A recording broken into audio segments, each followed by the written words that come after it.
दोस्तों हाजिर एक होर वीडियो रिपोर्ट लैके चैनल रितेश लखी अनप्लग्ड उत्ते ते अज दी इस वीडियो रिपोर्ट में एक बहुत ही दिलचस्प सियासी नुकते नूं छूहण की कोशिश करांगा।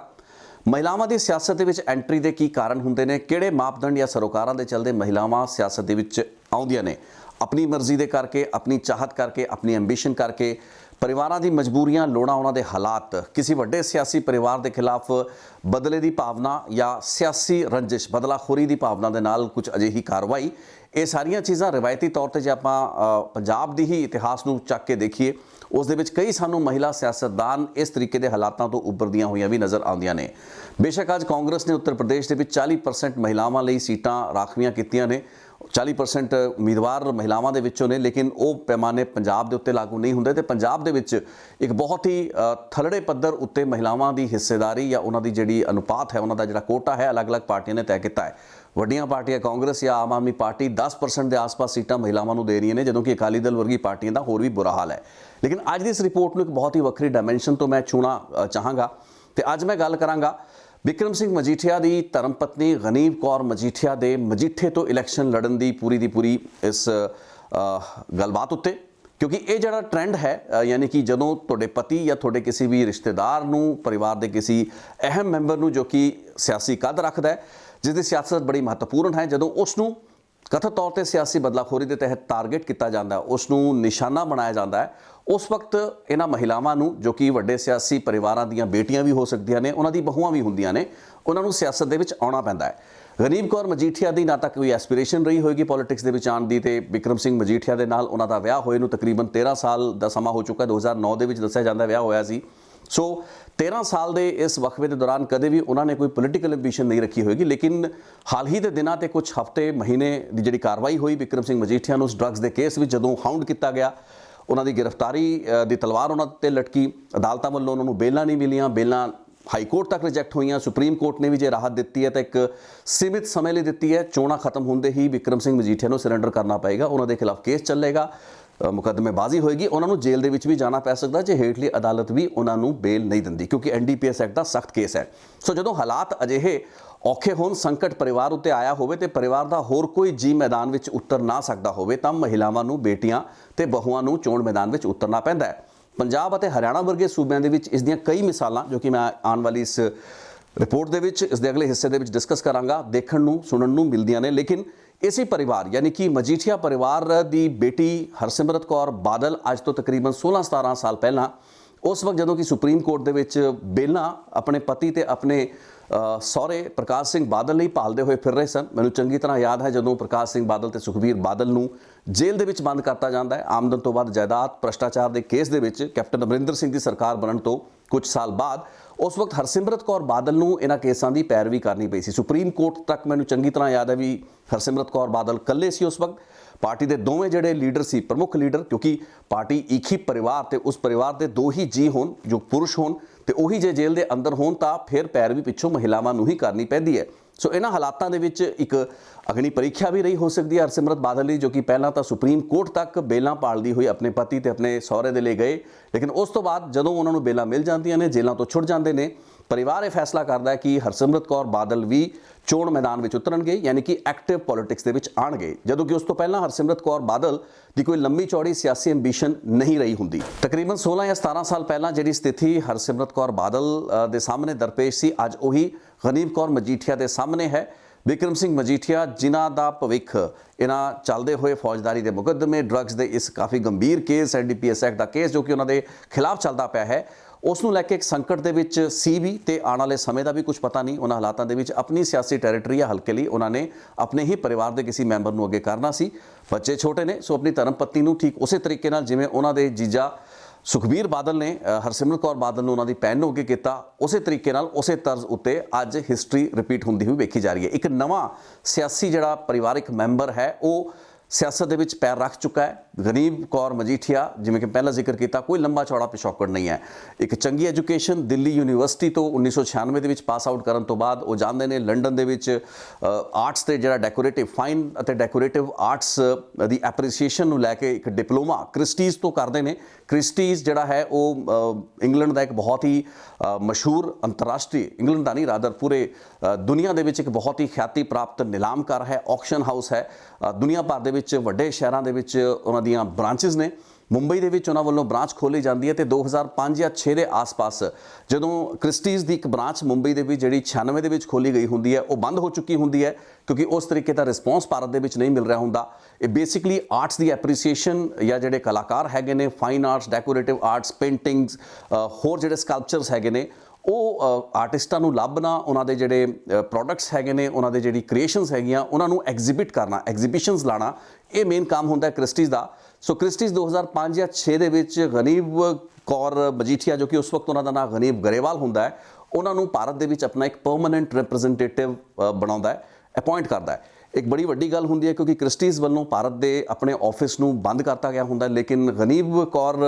ਮਜੀਠੀਆ, ਜੋ ਕਿ ਗਨੀਵ ਗਰੇਵਾਲ ਉਸ ਵਕਤ ਹੁੰਦੇ ਨੇ, ਉਹਨਾਂ ਵੱਲੋਂ ਇੱਕ ਆਕਸ਼ਨ ਕਰਾਈ ਜਾਂਦੀ ਹੈ ਜਿਸ ਵਿੱਚ ਇੱਕ ਪੇਂਟਿੰਗ $1.38 ਮਿਲੀਅਨ ਦੀ ਵਿਕਦੀ ਹੈ। ਸੋ ਤਕਰੀਬਨ ਇਸ ਨੂੰ ਆਪਾਂ ਲਗਭਗ 8 ਜਾਂ 8.5 ਕਰੋੜ ਉਸ ਵਕਤ ਦੀ ਜੇ ਆਪਾਂ ਧਨ ਰਾਸ਼ੀ ਲਾਈਏ, ਸੋ 8-8.5 ਕਰੋੜ ਦੀ ਇੱਕ ਪੇਂਟਿੰਗ ਜਿਹੜੀ ਉਸ ਵਕਤ ਵਿਕੀ ਹੁੰਦੀ ਹੈ, ਜਿਸ ਤੋਂ ਬਾਅਦ ਕਿ ਭਾਰਤ ਦੀ ਮਾਰਕੀਟ ਦੇ ਵਿੱਚ ਕ੍ਰਿਸਟੀਜ਼ ਦਾ ਵਿਸ਼ਵਾਸ ਬਣਦਾ ਹੈ ਤੇ ਗਨੀਵ ਗਰੇਵਾਲ ਜਿਹੜੇ ਹੁੰਦੇ ਨੇ ਉਹਨਾਂ ਨੂੰ ਕ੍ਰਿਸਟੀਜ਼ ਵੱਲੋਂ ਆਪਣਾ ਇੱਕ ਪਰਮਾਨੈਂਟ ਰਿਪਰੈਜ਼ੈਂਟੇਟਿਵ ਭਾਰਤ ਦੇ ਵਿੱਚ ਅਪਾਇੰਟ ਕੀਤਾ ਜਾਂਦਾ ਹੈ। ਉਸ ਤੋਂ ਕੁਝ ਸਾਲ ਬਾਅਦ ਬਿਕਰਮ ਸਿੰਘ ਮਜੀਠੀਆ ਦੇ ਨਾਲ ਉਹਨਾਂ ਦੀ ਸ਼ਾਦੀ ਹੋ ਜਾਂਦੀ ਹੈ ਤੇ ਉਸ ਤੋਂ ਬਾਅਦ ਰੈਸਟ ਇਜ਼ ਹਿਸਟਰੀ। 2 ਬੇਟੇ ਇਹਨਾਂ ਦੇ ਹੈਗੇ ਨੇ, ਲੇਕਿਨ ਇਹਨਾਂ तमाम ਸਾਲਾਂ ਦੇ ਵਿੱਚ ਤਕਰੀਬਨ 12-13 ਸਾਲ ਦੀ ਸ਼ਾਦੀ ਦੇ ਵਿੱਚ ਗਨੀਵ ਕੌਰ ਮਜੀਠੀਆ ਵੱਲੋਂ ਕਦੇ ਵੀ ਸਿਆਸਤ ਦੇ ਵਿੱਚ ਉਸ ਤਰੀਕੇ ਦੀ ਸਕਰੀਅਤਾ ਨਹੀਂ ਦਿਖਾਈ ਗਈ। ਲੇਕਿਨ ਗਨੀਵ ਦਾ ਹੁਣ ਸਿਆਸਤ ਦੇ ਵਿੱਚ ਆਉਣਾ ਇੱਕ ਅਜਿਹੀ ਮਜਬੂਰੀ ਵੀ ਹੈ, ਅਜਿਹੀ ਲੋੜ ਵੀ ਹੈ, ਜਿਸ ਤੋਂ ਮਜੀਠੀਆ, ਬਿਕਰਮ ਸਿੰਘ ਮਜੀਠੀਆ ਤੇ ਉਹਨਾਂ ਦਾ ਜਿਹੜਾ ਇਮੀਡੀਏਟ ਪਰਿਵਾਰ ਹੈ ਉਹ ਹੁਣ ਜ਼ਿਆਦਾ ਸਮੇਂ ਤੱਕ ਮੁਨਕਰ ਸ਼ਾਇਦ ਨਹੀਂ ਸੀ ਹੋ ਸਕਦਾ। ਸੋ 2 ਸੀਟਾਂ ਉੱਤੇ ਇਲੈਕਸ਼ਨ ਲੜ ਰਹੇ ਨੇ ਤੇ ਜੇ ਇਹ ਦੋਨਾਂ ਸੀਟਾਂ ਉੱਤੇ ਉਹ ਕਿਸੇ ਤਰੀਕੇ ਨਾਲ ਜਿੱਤ ਹਾਸਲ ਕਰਨ ਵਿੱਚ ਕਾਮਯਾਬ ਹੁੰਦੇ ਨੇ, ਜੇ ਕਾਮਯਾਬ ਹੁੰਦੇ ਨੇ,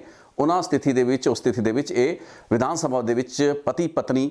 ਦੋਵੇਂ ਬੈਠਣਗੇ। ਸੋ ਇਸ ਤਰੀਕੇ ਦੀ ਪਾਰਟੀਆਂ ਦੇ ਵਿੱਚ ਇਸ ਗੱਲਬਾਤ ਨੂੰ ਲੈ ਕੇ ਸੰਕੋਚ ਤਾਂ ਬਿਲਕੁਲ ਨਹੀਂ ਹੁੰਦਾ। ਇਸ ਚੀਜ਼ ਦੀ ਕਦੇ ਉਹਨਾਂ ਨੂੰ ਚਿੰਤਾ ਵੀ ਨਹੀਂ ਹੋਈ ਹੈ ਕਿ ਇੱਕ ਪਰਿਵਾਰ ਹਾਵੀ ਹੋ ਰਿਹਾ ਹੈ, ਕਿਉਂਕਿ ਇਹ ਤਾਂ ਪੂਰੀ ਦੀਆਂ ਪੂਰੀਆਂ ਪਾਰਟੀਆਂ ਹੀ ਪਰਿਵਾਰਾਂ ਦੇ ਵਿੱਚੋਂ ਨਿਕਲੀਆਂ ਨੇ। ਇਹ ਕੀ ਕਾਂਗਰਸ ਵਰਗੀਆਂ ਪਾਰਟੀਆਂ ਜੋ ਕਿ ਪਰਿਵਾਰਵਾਦ ਦੇ ਵਿੱਚ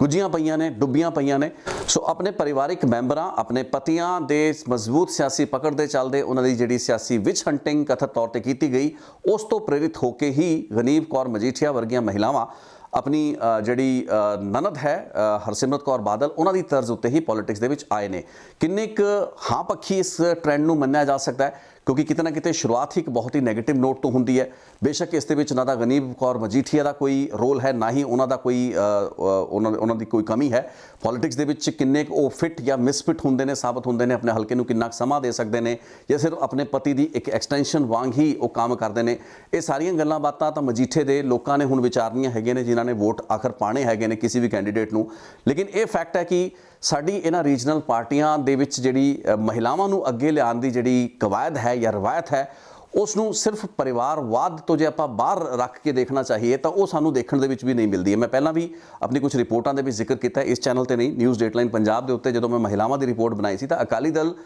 ਵੱਲੋਂ ਜਿਹੜੀ ਮਹਿਲਾ ਉਮੀਦਵਾਰਾਂ ਨੂੰ ਇਸ ਵਕਤ ਟਿਕਟ ਦਿੱਤੀ ਗਈ ਹੈ ਉਸ ਦੀ ਗਿਣਤੀ ਬਹੁਤ ਘੱਟ ਹੈ। ਸਿਰਫ ਅਕਾਲੀ ਨਹੀਂ ਬਲਕਿ ਕਾਂਗਰਸ ਤੇ Aam Aadmi party, even BJP ਵਰਗੀ ਪਾਰਟੀਆਂ ਵੱਲੋਂ ਵੀ ਮਹਿਲਾਵਾਂ ਨੂੰ ਸਾਹਮਣੇ ਉਸ ਤਰੀਕੇ ਨਾਲ ਨਹੀਂ ਲਿਆਂਦਾ ਗਿਆ ਜਿਸ ਤਰੀਕੇ ਨਾਲ ਜੇ ਆਪਾਂ ਮਹਿਲਾਵਾਂ ਦੇ ਵੋਟਰਾਂ ਦੇ ਅੰਕੜੇ ਨੂੰ ਦੇਖ ਲਈਏ, ਪੰਜਾਬ ਦੇ ਵਿੱਚ 1 ਕਰੋੜ ਮਹਿਲਾ ਵੋਟਰ ਹੈਗੇ ਨੇ ਤੇ ਜੇ ਚੰਗੀਆਂ ਪਾਰਟੀਆਂ ਜਿਹੜੀਆਂ ਮਜ਼ਬੂਤ ਮੇਨ ਸਿਆਸੀ ਧਿਰਾਂ ਨੇ ਉਹਨਾਂ ਵੱਲੋਂ ਚੋਣ ਮੈਦਾਨ ਵਿੱਚ ਉਤਾਰੀਆਂ ਗਈਆਂ ਉਮੀਦਵਾਰਾਂ ਦੀ ਆਪਾਂ ਗਿਣਤੀ ਲਾ ਲਈਏ ਤਾਂ ਉਹ ਮੁਸ਼ਕਿਲ ਨਾਲ ਗਿਣਤੀ ਦੇ ਤੁਸੀਂ ਸ਼ਾਇਦ 3 ਦਰਜਨ ਵੀ ਨਹੀਂ ਗਿਣ ਪਾਓਗੇ। ਯਾਨੀ ਕਿ 36-20 ਮੈਨੂੰ ਲੱਗਦਾ ਕੈਂਡੀਡੇਟ ਅਲੱਗ-ਅਲੱਗ ਪਾਰਟੀਆਂ ਨੇ, ਜਿਹੜੀਆਂ ਵੱਡੀਆਂ ਪਾਰਟੀਆਂ ਨੇ, ਉਹਨਾਂ ਨੇ ਨਹੀਂ ਉਤਾਰੇ ਹੋਣਗੇ। ਹਾਂ, ਇੰਡੀਪੈਂਡੈਂਟ ਬਹੁਤ ਸੀ ਮਹਿਲਾਵਾਂ ਚੋਣ ਲੜਨਗੀਆਂ, ਉਹਨਾਂ ਦੀ ਕਿੰਨੀ ਕੁ ਸੰਭਾਵਨਾ ਹੈ ਇਹ ਤਾਂ ਔਖਾ ਹੀ ਜਾਪਦਾ ਹੈ, ਕਿਉਂਕਿ ਮੈਂ ਪਹਿਲਾਂ ਰਿਪੋਰਟ ਬਣਾਈ ਹੈ ਕਿ ਆਜ਼ਾਦ ਉਮੀਦਵਾਰਾਂ ਦਾ ਇਲੈਕਸ਼ਨ ਲੜਨਾ ਜਿੱਤਣਾ ਬਹੁਤ ਔਖਾ ਕੰਮ ਹੈ। ਲੇਕਿਨ ਜਿਹੜੀ ਆਪਾਂ ਗੱਲ ਕਰ ਰਹੇ ਸੀ ਕਿ ਮਹਿਲਾਵਾਂ ਨੂੰ ਜੇ ਸਿਆਸਤ ਦੇ ਵਿੱਚ ਅੱਗੇ ਵਧਣ ਦਾ ਮੌਕਾ ਮਿਲਦਾ ਵੀ ਹੈ, ਉਹ ਵੀ ਉਹਨਾਂ ਮਨੋਰਥਾਂ ਤੇ ਉਹਨਾਂ ਸਰੋਕਾਰਾਂ ਤੋਂ, ਉਹਨਾਂ ਦਾ ਹਿੱਤਾਂ ਦੇ ਨਾਲ ਜੁੜਿਆ ਹੁੰਦਾ ਹੈ ਜੋ ਕਿ ਸਿਆਸੀ ਪਾਰਟੀਆਂ ਜਾਂ ਸਿਆਸੀ ਪਰਿਵਾਰਾਂ ਦੇ ਹਿੱਤ ਹੁੰਦੇ ਨੇ। ਇਹ ਮਹਿਲਾਵਾਂ ਆਈਆਂ ਪੋਲਿਟਿਕਸ ਦੇ ਵਿੱਚ, ਪਾਰਲੀਮੈਂਟ ਦੇ ਵਿੱਚ ਹਰਸਿਮਰਤ ਕੌਰ ਬਾਦਲ ਆਏ, ਚੰਗਾ ਬੋਲਦੇ ਨੇ, ਰਿਪਰੈਜ਼ੈਂਟੇਸ਼ਨ ਚੰਗੀ ਦਿੰਦੇ ਨੇ, ਪ੍ਰੈਜ਼ੈਂਟੇਬਲ ਹੈਗੇ ਨੇ, ਗੱਲਬਾਤ ਨੂੰ ਕਨਵੇ ਕਰ ਸਕਦੇ ਨੇ, ਕਿਸੇ ਨਾਲ ਬੈਠ ਕੇ ਪੜ੍ਹੇ ਲਿਖੇ ਹੋਣ ਦੇ ਕਾਰਨ ਐਕਸਪ੍ਰੈਸ਼ਨ ਕਲੀਅਰ ਹੈ, ਗੱਲਾਂ ਨੂੰ ਸਮਝਣ ਦੀ ਸਮਰੱਥਾ ਉਸ ਤਰੀਕੇ ਦੀ ਹੈ। ਤੇ ਗਨੀਵ ਕੌਰ ਮਜੀਠੀਆ ਵਰਗੇ ਜਿਹੜੇ ਕੈਂਡੀਡੇਟ ਨੇ ਜਾਂ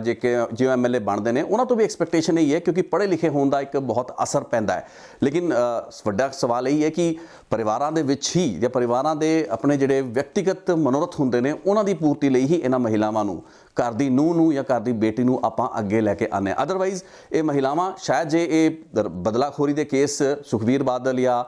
ਪ੍ਰਕਾਸ਼ ਸਿੰਘ ਬਾਦਲ ਦੇ ਖਿਲਾਫ ਭ੍ਰਿਸ਼ਟਾਚਾਰ ਦੇ ਕੇਸ ਨਾ ਹੋਏ ਹੁੰਦੇ ਜਾਂ ਬਿਕਰਮ ਸਿੰਘ ਮਜੀਠੀਆ ਦੇ ਖਿਲਾਫ ਇਹ NDPS ਦਾ ਜਾਂ ਪਰਚਾ ਨਾ ਰਜਿਸਟਰ ਕੀਤਾ ਗਿਆ ਹੁੰਦਾ ਤਾਂ ਨਾ ਤਾਂ ਹਰਸਿਮਰਤ ਕੌਰ ਬਾਦਲ ਸ਼ਾਇਦ ਪੋਲਿਟਿਕਸ ਦੇ ਵਿੱਚ ਅੱਜ ਤੱਕ ਹੁੰਦੇ ਤੇ ਨਾ ਹੀ ਗਨੀਪ ਕੌਰ ਮਜੀਠੀਆ।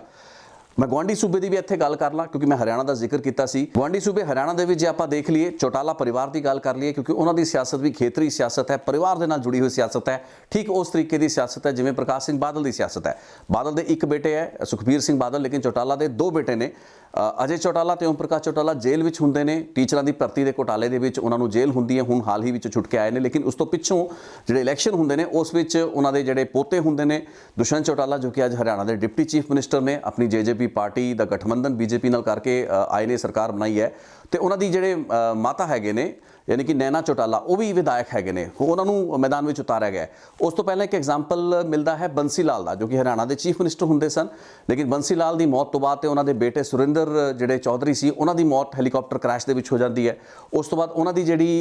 नूंह है किरण चौधरी जो कि पहला दिल्ली की पॉलिटिक्स करते होंगे ने, वो हरियाणा के आ जाते हैं तो हरियाणा तो इलैक्शन लड़ते हैं तो जितते हैं। अज की तरीक के वो भी कांग्रेस के सीनियर लीडर ने, विधायक रह चुके हैं। उन्होंने बेटी जिहड़ी पोती होंगी है बंसी लाल की श्रुति चौधरी, वो भी पॉलिटिक्स के मैंबर पार्लीमेंट रह चुके होंगे ने। सो बंसी लाल का परिवार होवे, ओम प्रकाश चौटाला का परिवार होवे, ये सारे परिवारों के अपने घर दी बहुआं ते बेटियां नूं उन्हां स्थितियां दे विच ही चोण मैदान में उतारिया जाता रहा है जदों कि लोड़ होवे या तो कोई लड़न वाला पुरुष ना बचा होवे, जेल च होवे, किसी की मौत हो चुकी होवे, या फिर इन्हां सियासी परिवारों के मेन जिहड़े पुरुष लीडर होंदे ने उन्हां दे खिलाफ अपराधिक मुकदमे दर्ज होए होण, जिवें कि चौटाला के खिलाफ रहे या बादलों के खिलाफ रजिस्टर होया या फिर अज बिक्रम सिंह मजीठिया के खिलाफ है। हालांकि अजिहा नहीं है, कई केसिस दे विच मैं पंजाब ते इत्थे वापस आवांगा, 1999 की मैं इत्थे गल करनी चाहांगा जदों लोक सभा का इलैक्शन हुंदा है। एक बहुत वखरा हालात होंदे ने पंजाब दे विच, जिहड़ा खाड़कूवाद है वो सिखर उत्ते हुंदा है। उन्होंने इलैक्शनों के 2 महिला जोड़े MPs आते हैं, इनफैक्ट 3 महिला MP आते हैं। सुखबंस कौर पिंडर भी उस वक्त उस इलैक्शन के जित के आए सन, लेकिन प्रोफैसर राजिंदर कौर बुलारा जोड़े होंगे ने, प्रोफैसर बुलारा जिन्होंने एक झूठे पुलिस मुकाबले में मारता गया होंगे, वो मैंबर पार्लीमेंट बन के आते हैं। बिमल कौर खालसा जोड़े कि बेअंत सिंह की पत्नी होंगे ने, यानी कि इंदिरा गांधी के जोड़े असैसन होंगे ने, उन्होंने पत्नी जोड़े बिमल कौर खालसा होंगे ने, वो जित के मैंबर पार्लीमेंट बन के आते हैं। सो ये 2 महिलावां जिहड़ियां श्रोमणी अकाली दल मान जिहड़ा हुंदा सिमरनजीत सिंह मान की पार्टी होंदी है, उन्हां तो MP चुने जाते हैं उन्हां स्थितियों के जदों कि दोनों के पति जिहड़े हुंदे ने किसी संघर्ष के चलते या किसी अजिही वारदात के चलते मारे गए होंगे ने या उन्होंने निशाना बनाया गया होंदा है। सो साडियां इन्हां फ्यूडल सोसाइटीज़, मैं तो पंजाब और हरियाणा की अपनी इन्हां सोसाइटीज़ नूं फ्यूडल सोसाइटीज़ ही कहांगा या फ्यूडल ढांचा कहांगा, जिस दे तहत कि सियासी पार्टियां अपनियां बेटियां अपनियां बहुआं नूं सिर्फ उन्हां स्थितियों के चोण मैदान में उतारदियां ने जदों उन्हां कोल होर कोई चारा नहीं बचता, होर कोई हीला नहीं बचता। एक मजबूरी ते एक चुनौती के तहत ही किसी घर की बहू बेटी नूं इलैक्शन लड़न की लोड़ महसूस होती है, जबकि इलैक्शन एक बहुत ही मैं तो कहना हाँ पक्षी एक ट्रेंड है। देश भर के चर्चा भी चलती पई है, पंचायतों के तो आप 33% राखवांकरण करता है महिलावां लई। यह संभव है कि आने वाले कुछ सालों या कुछ दहाकिਆਂ ਦੇ ਵਿੱਚ ਅਸੀਂ विधान सभावां ते पार्लीमेंट ਦੇ ਵਿੱਚ भी इस तरीके की एक बनतर वेखिए जिस विच कि महिलावां नूं ऑटोमैटिकली बाय रिजर्वेशन ज़्यादा मौका मिलेगा। लेकिन इस वक्त पंजाब का जिहड़ा पूरा पोलिटिकल सीन है जो कि महिलावां तो एक तरीके नाल खाली है। मजबूत महिलावां उस गिणती दे विच, उस अनुपात दे विच, उस प्रपोर्शन दे विच सियासत दे विच सामने नहीं आ पा रही, तो जिहड़ियां महिलावां उभर पा रही ने उही महिलावां उभर पा रही ने जो कि वड्डे सियासी घराणिਆਂ तो दे नाल जुड़ियां हुई ने, उन्हां दी ਨੂੰਹਾਂ ने, उन्हां दी बेटियां ने। सो इस नूं साडे सियासी कल्चर का एक दुखांत ही समझा जाए कि महिलावां दी जिहड़ी एंट्री है वो एक बहुत ही नैगेटिव ते बहुत ही क्रिटिकल हालात दे विच, रादर एक एमरजेंसी हालात दे विच हुंदी है जदों कि पति जेल विच जा रहा होवे, जाण दी तैयारी होवे या ऑलरेडी जेल विच बैठा होवे या फिर उसनूं किसी ने निशाना बना के मार ही दिता होवे। ਉਹੀ हालात अजिहे वेखे गए ने जदों कि महिलावां नूं अगे आउण दा मौका मिलता है। एक तरीके दे नाल एक विਉਂਤਬੰਦੀ करके एक सिस्टम बना के, एक ढांचा बना के महिलावां नूं उस तरीके नाल नहीं उभारिया जा पा रहा। तकरीबन 1 करोड़ की महिलावां की आबादी की जिहड़ी रिप्रजेंटेशन है साडी सियासत दे विच, हिस्सेदारी भागीदारी, जिस गलबात तो मैं इस रिपोर्ट की शुरुआत की सी, अज वो बहुत ही घट है। कोशिश सारी पार्टियां कर रही ने, लेकिन उत्थे विनेबिलिटी का क्राइटेरियन अगे लगा के इस चीज़ नूं एक हवा भी बना के रखा जाता है कि एक महिला चोण नहीं जित सकती है। लेकिन दूसरे पासे जिहड़ी वड्डे परिवारां दीयां, सियासी परिवारां दीयां ਨੂੰਹਾਂ बेटियां ने, उन्हां लई सियासत दे विच आना कोई लंबी चौड़ी गलबात नहीं है। बेशक एक ਐਮਰਜੈਂਟ ਜਾਂ ਇੱਕ ਆਪਾਤ ਸਥਿਤੀ ਦੇ ਵਿੱਚ ਉਹਨਾਂ ਨੂੰ ਚੋਣਾਂ ਦੇ ਵਿੱਚ ਆਉਣਾ ਪੈਂਦਾ ਹੈ, ਪੋਲਿਟਿਕਸ ਦੇ ਵਿੱਚ ਕਦਮ ਰੱਖਣੇ ਪੈਂਦੇ ਨੇ, ਲੇਕਿਨ ਉਹ ਲੋਕ ਆ ਰਹੇ ਨੇ। ਮੈਂ ਇਸ ਨੂੰ ਫਿਰ ਵੀ ਸਹੀ ਟ੍ਰੈਂਡ ਕਹਾਂਗਾ, ਕਿਉਂਕਿ ਬੇਸ਼ੱਕ ਇਹਨਾਂ ਪਰਿਵਾਰਾਂ ਦੀ ਹੀ ਸੀ, ਲੇਕਿਨ ਮਹਿਲਾਵਾਂ ਦੀ ਜਿਹੜੀ ਨੁਮਾਇੰਦਗੀ ਜਾਂ ਉਹਨਾਂ ਦੇ ਚਿਹਰਿਆਂ ਦਾ ਵਿਧਾਨ ਸਭਾਵਾਂ ਦੇ ਵਿੱਚ ਦਿਖਣਾ, ਉਹਨਾਂ ਦੀ ਲੀਡਰਸ਼ਿਪ ਦਾ ਇਮਰਜ ਕਰਨਾ ਆਪਣੇ ਆਪ ਵਿੱਚ ਇੱਕ ਚੰਗਾ ਟ੍ਰੈਂਡ ਹੈ, ਜਿਸ ਨੂੰ ਕਿ ਇੱਕ ਹਾਂ ਪੱਖੀ ਤਰੀਕੇ ਤੋਂ ਹੀ ਮੈਨੂੰ ਲੱਗਦਾ ਵੇਖਣ ਦੀ ਲੋੜ ਹੈ। ਸੋ ਇਸ ਰੁਝਾਨ ਨੂੰ ਮੈਂ ਭਾਈ ਭਤੀਜਾਵਾਦ ਤੇ ਪਰਿਵਾਰਵਾਦ ਤੋਂ ਅਲੱਗ ਤਾਂ ਨਹੀਂ ਕਰ ਸਕਦਾ, ਲੇਕਿਨ ਮੈਂ ਇਹਨੂੰ ਇੰਨਾ ਨਾ ਪੱਖੀ ਨਹੀਂ ਮੰਨਦਾ, ਕਿਉਂਕਿ ਜੇ ਮਹਿਲਾਵਾਂ ਅੱਗੇ ਆ ਰਹੀਆਂ ਨੇ ਇੱਕ ਵੈਲਕਮ ਸਟੈਪ ਹੈ ਸਾਡੇ ਸਮਾਜ ਲਈ ਵੀ ਤੇ ਇੱਕ ਉਹਦੇ ਬਹੁਤ ਵੱਡੇ ਤਬਕੇ ਲਈ ਜੋ ਕਿ ਰਿਪਰੈਜ਼ੈਂਟਡ ਹੈ ਜਾਂ ਲੈਸ ਰਿਪਰੈਜ਼ੈਂਟੇਟਡ ਹੈ, ਉਹਦੀ ਜਿਹੜੀ ਨੁਮਾਇੰਦਗੀ ਹੈ ਉਹ ਘੱਟ ਹੈ, ਉਸ ਨੂੰ ਹੋਰ ਨੁਮਾਇੰਦਗੀ ਦੀ ਲੋੜ ਹੈ। ਲੇਕਿਨ ਸਾਡੇ ਸਿਸਟਮ, ਸਾਡੀ ਵਿਵਸਥਾ, ਸਾਡਾ ਕਾਨੂੰਨ, ਸਾਡਾ ਢਾਂਚਾ ਇਜਾਜ਼ਤ ਨਹੀਂ ਦਿੰਦਾ। ਸੋ ਇਹਨਾਂ ਆਪਾਤ ਸਥਿਤੀਆਂ ਦੇ ਵਿੱਚ ਇਹਨਾਂ ਬੇਟੀਆਂ ਬਹੂਆਂ ਦੇ ਇਸ ਪੋਲਿਟਿਕਸ ਦੇ ਵਿੱਚ ਆਉਣ ਦੇ ਸਿਲਸਿਲੇ ਨੂੰ ਇੱਕ ਪੋਜ਼ਿਟਿਵ ਟ੍ਰੈਂਡ ਦੀ ਤਰ੍ਹਾਂ ਵੇਖਣਾ ਚਾਹਾਂਗਾ ਤੇ ਇਸੇ ਨੋਟ ਦੇ ਉੱਤੇ ਇਸ ਰਿਪੋਰਟ ਨੂੰ ਵੀ ਵਿਰਾਮ ਦੇਣਾ ਚਾਹਾਂਗਾ। ਤੁਹਾਡੀ ਕੀ ਰਾਏ ਹੈ ਇਸ ਬਾਰੇ ਜ਼ਰੂਰ ਦਿਓ। ਮੈਂ ਕੁਝ ਰੈਫਰੈਂਸਿਸ ਦਿੱਤੇ ਨੇ, ਹਰਿਆਣਾ ਦੇ ਵਿੱਚੋਂ ਦਿੱਤੇ ਨੇ, ਪੰਜਾਬ ਦੇ ਇਸ ਪਰਿਵਾਰ ਦੀ ਗੱਲ ਕੀਤੀ ਹੈ, ਪੰਜਾਬ ਦੇ ਹੋਰ ਪਰਿਵਾਰਾਂ ਦੀ ਵੀ ਮੈਂ ਗੱਲ ਕੀਤੀ ਹੈ, ਹੋਰ ਮਹਿਲਾ ਜਿਹੜੇ ਮੈਂਬਰ ਪਾਰਲੀਮੈਂਟ ਬਣੇ ਨੇ ਕਿਹੜੇ ਹਾਲਾਤਾਂ ਦੇ ਵਿੱਚੋਂ ਬਣੇ ਉਹਨਾਂ ਦਾ ਵੀ ਜ਼ਿਕਰ ਕੀਤਾ ਹੈ। ਤੁਹਾਡੇ ਵੀ ਜੇ ਨਜ਼ਰ ਦੇ ਵਿੱਚ ਕੁਝ ਹੋਰ ਅਜਿਹੇ ਫੈਮਿਲੀਜ਼ ਨੇ, ਪੋਲੀਟੀਕਲ ਫੈਮਿਲੀਜ਼ ਜਾਂ ਮਹਿਲਾਵਾਂ ਨੇ ਜੋ ਕਿ ਇੱਕ ਚੈਲੰਜ ਦੇ ਰੂਪ ਵਿੱਚ ਸਿਆਸਤ ਦੇ ਵਿੱਚ ਆਉਂਦੀਆਂ ਨੇ ਤੇ ਉਸ ਤੋਂ ਬਾਅਦ ਕਾਮਯਾਬ ਹੁੰਦੀਆਂ ਨੇ। ਹੁਣ ਇਹ ਵੀ ਵੇਖਣਾ ਹੋਏਗਾ ਵੀ ਗਨੀਬ ਕੌਰ ਜਿਹੜੇ ਮਜੀਠੀਆ ਹੈਗੇ ਨੇ ਉਹ ਕਿੰਨੇ ਕੁ ਕਾਮਯਾਬ ਹੁੰਦੇ ਨੇ ਪੋਲਿਟਿਕਸ ਦੇ ਵਿੱਚ ਬਤੌਰ ਇੱਕ MLA ਕੀ ਇੱਕ